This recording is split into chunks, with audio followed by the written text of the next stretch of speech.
It's Monday, and you know what that means. It's time for another unboxing. And last week, we did the Trim UI Model S, the smallest device that I've ever reviewed on the channel. And before I started my channel, I had always thought about doing the PlayStation Portal because it is something that I had already owned. But I figured that most mainstream technology companies had already reviewed this, so I didn't want to be rehashing something that had already been rehashed by a bunch of other outlets. Plus, it's not a handheld in the emulation scene, and that's where I primarily focus. So I decided to hold off on that for the moment. But then I had came across the big guy right here, the Portable Game Player 5. And I decided, what the heck, why not give this a try and see how much is it actually like this and how much is it different? Obviously, Sony cost a lot more money and will have a much better IPS display. But for 7-inch display and 7-inch display, let's not kid ourselves and say that they weren't going after a specific demographic. So let's find out if it's any good right after this.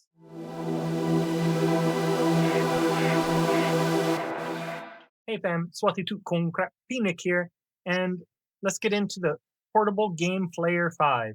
Now, at first I had wondered why they called it the Portable Game Player 5 when it has a 7-inch screen, but then it dawned on me because they're copying after this guy, and this guy was designed for the PlayStation 5 primarily, that they went after the 5 and the PlayStation.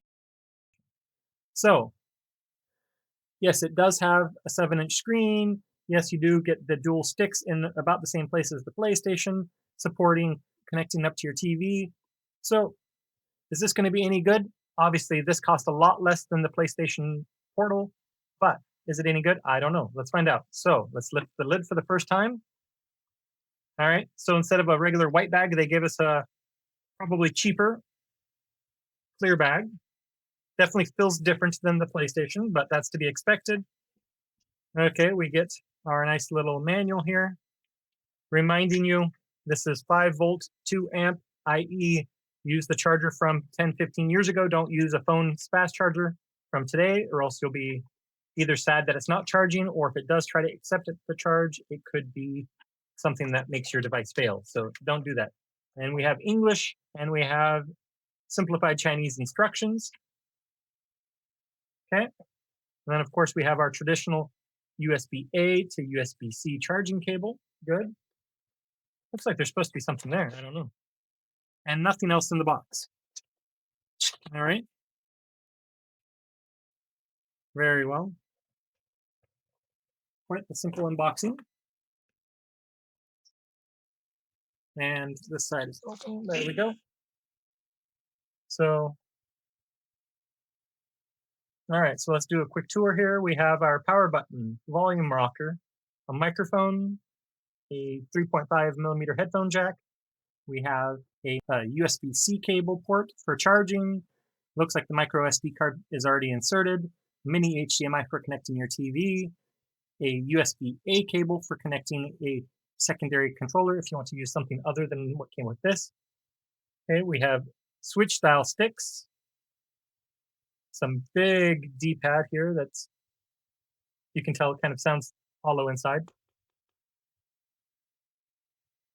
I mean, they don't feel horrible for as cheap as it is. We get some buttons up here, some buttons down here, nothing here. And I don't know if this is air intake or if this is speakers. I guess we'll find out. I don't see speakers down here, so hopefully we have backfiring speakers. You don't see that too often. All right, so we got our power button. Let's give that a try. So we get some ambient lighting here. Horrible viewing angle. I can just say from my spot, I'll just tell you right now, this little Trim UI Model S, set it down on the table, it looks fantastic. Set this down on the table, and it's washed out beyond belief on my side. I don't know if I can show you. It's hard to see, but it is very interesting. Okay, we have all games. We've got some sound here too, so let's turn down the volume. You can see here an interesting little indicator of the volume. Okay, we got all games, my games, favorites, arcade, Final Burn Neo, aka arcades, as it says up there. MAM, again, arcades. Capcom System 1, Capcom System 2, Capcom System 3. As you can see, again, arcades. Then we have the Atari 5200, the Atari 7800. Okay, so Atari Lynx, PC Engine, NES hats, interesting. And then there's NES, Super Famicom, and then Super Nintendo. So they separate out SNES for the rest of the world and Japan. N64, Nintendo Game Boy.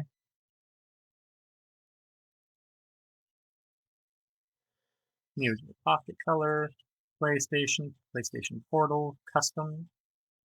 Interesting. I don't know what they'll be considering custom, but let's see here. Okay, so B is to enter.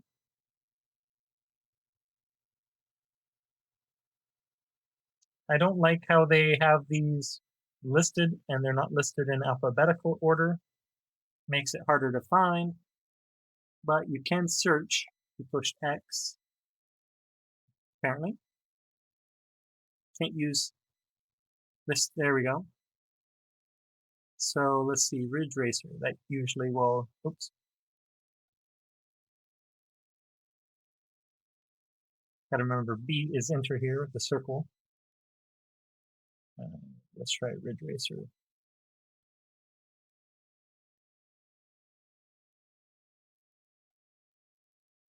Did they include Ridge Racer? They did. Perfect. Looks like there's a plastic film on my screen. You can definitely tell this doesn't have anywhere near the resolution of the PlayStation Portal. It's 1024 by 600, so a little bit less than 200 pixels per square inch, or PPI. If you're a pixel peeping nerd like me, you'll know. Okay, press again to quit. Okay, so push this button and it brings up RetroArch.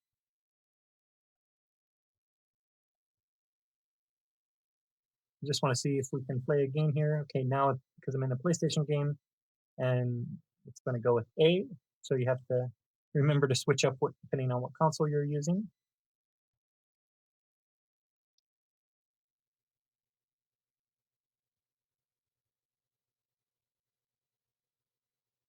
Okay. Again, this console is about $50 US, so much cheaper than the PlayStation Portal.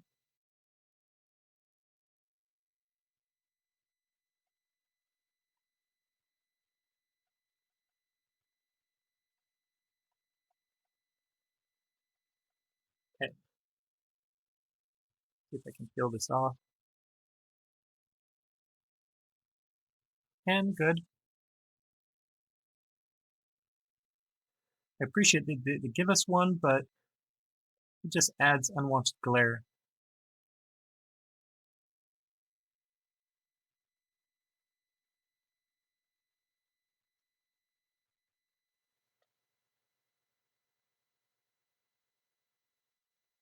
No peeling sound, but I can tell you it looks better.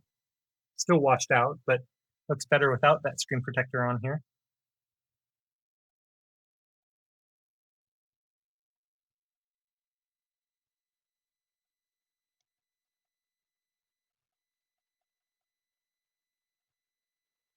I just want to start a race. Can't I just start a race? Okay. Tricky. Now, the one thing I'm noticing here is the triggers only push towards the center. You can't push down from the backs, but so you have to come towards the center for pressing in, which makes it quite unintuitive to a normal PlayStation gamer, such as myself.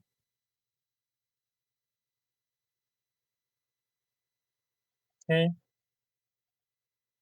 And again, we have some Vita sticks here. Obviously, nowhere near as good as a PlayStation Portal. And if I'm being honest, as far as handhelds go, the PlayStation Portal, if I were to ever give a console or Handhelds a would ever give them a 69 for their, there we go, that's person that car. But if I were to ever give a, whoa, if I were to ever give a handheld a 69 for controls, it would be the PlayStation Portal. I need to make this brighter, it's hard to see.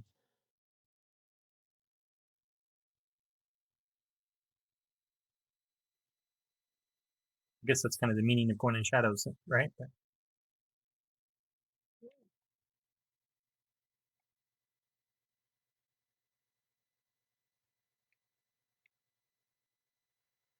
Okay, so I mean, it seems to be playing this game fairly well.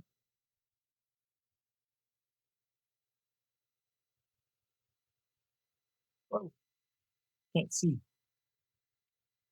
All right, let's retire. So, and like I say, the ergonomic bumps here are not exactly the best, but they are wide at least. And like I say, it's not stuttering on Ridge Racer, so that's a plus. Seem to be running fairly smooth on that. I'm glad that I have access to RetroArch quick and easy.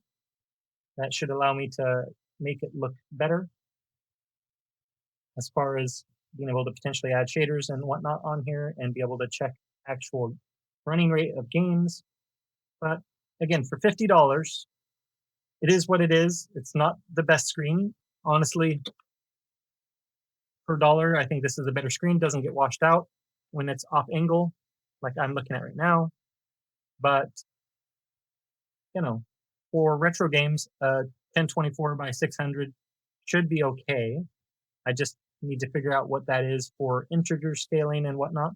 But I mean, it's at least a large screen. Uh, Granted, very clicky buttons. And like I say, the biggest drawback is I can't click down here. I have to remember to come to the center of the triggers. But at least we do have R2 and L2. And the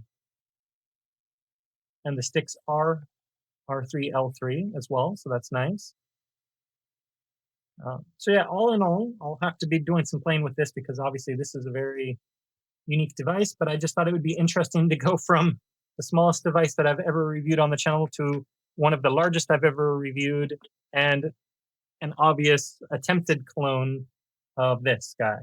Obviously, this looks much better, no doubt about it, but obviously this cost a lot more. So there's a good reason for that. So is this a perfect PlayStation Portal knockoff? No, it's definitely not. Will it be interesting to play with for a week? Yeah, I think so. See how it goes. At least the controls are okay. So, you know, it's just different having Switch style sticks on something that looks like it belongs on a PlayStation. And like this isn't clicky, but a hollow sound. You can tell, like say, this is just a bit strange for me, but I'll give it my honest try for a week so I can report back to you on Friday to let you know what this is like. If you think of a game you want me to try, let me know down in the comments. So that way, while I'm preparing the short-term review, I can try the games that you're interested in. Much easier to do on the current tested handheld.